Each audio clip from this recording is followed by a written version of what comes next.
Ladies and gentlemen, welcome back to the challenge where we're trying to make $2,000 100% from trading in the stock market per month. And well, another red week. Holy cow, it's been a rough February for me. Thank God we had a good January, but we are still not profitable.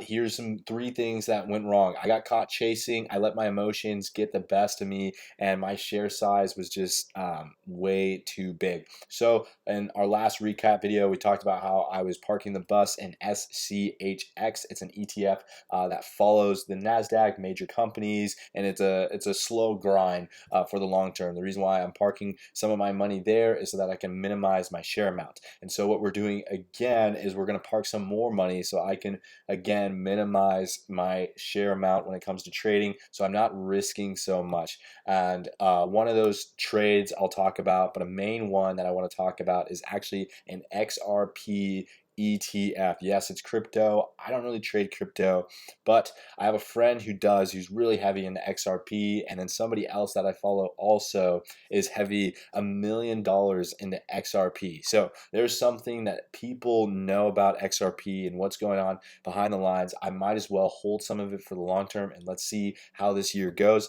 Maybe we might have a big winner, crypto bounces off, and I could take advantage of this. So I think because XRP is sitting at a low price, I'm able to buy a lot of shares of this ETF that follows it one for one, and so it will allow me to make a huge profit if it does take off like people say it is. So I'm willing to take that risk. But let's dive into the first trade. The first trade, I traded Robinhood a lot this week, and man, it was a rough one. As you can see, it sold off, continued to sell off, and I got caught trying to chase and chase and chase, and I lost money, man. These highs and lows. It was an emotional whirlwind.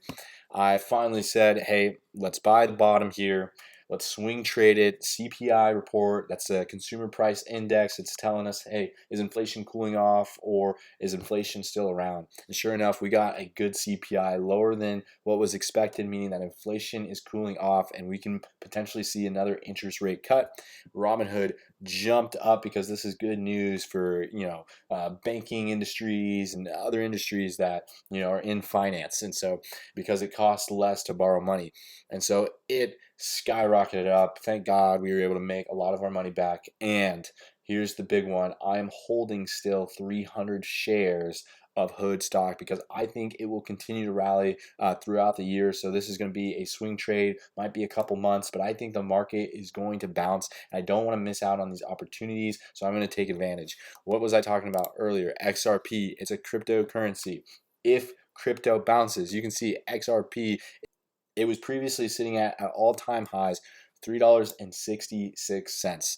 So if crypto begins to bounce, I want to take advantage of that. And I think this is an amazing opportunity for me to take advantage, buy, accumulate a lot of shares. Remember, I'm invested into the ETF that follows XRP coin itself, and I have some friends who are invested into it as well. They were educating me. One particular friend is heavily invested and has made tons of money off of XRP. So he's been educating me, letting me know what it's about, what's the future of this cryptocurrency. And so I said, hey, why not invest in the long term, see where it's going to take me? So that's another big trade, swing trade that I'm holding on to. So I'm holding on to Hood, I'm holding on to SCHX, and then I'm holding on to XRP again to minimize my share size when it comes to day trading, allowing me to control my risk, but also make sure that I have some long-term investments or swing trades investments this year, so that the main goal, right, is so that we can be profitable at the end of the year. So that's my game plan. What's happening this week?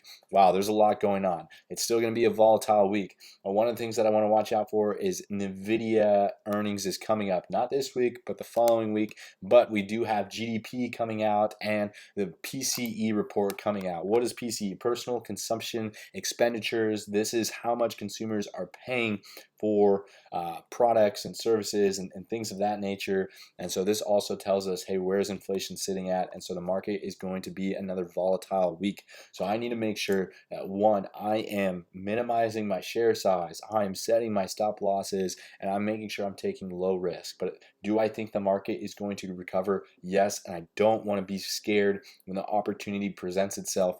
So I want to make sure that I'm looking at stocks like Nvidia that have gotten hit hard, that want to test $200 a share again. I want to make sure that I get in and make my money back, because at the end of the day, we need to be profitable, and right now we're not. So I appreciate you guys tuning in into this challenge and bearing with me and learning how to trade with me. I'm excited to see where the future holds. We're never going to give up. I want to become a full-time trader. That's my dream. That's my goal. Let's make it happen.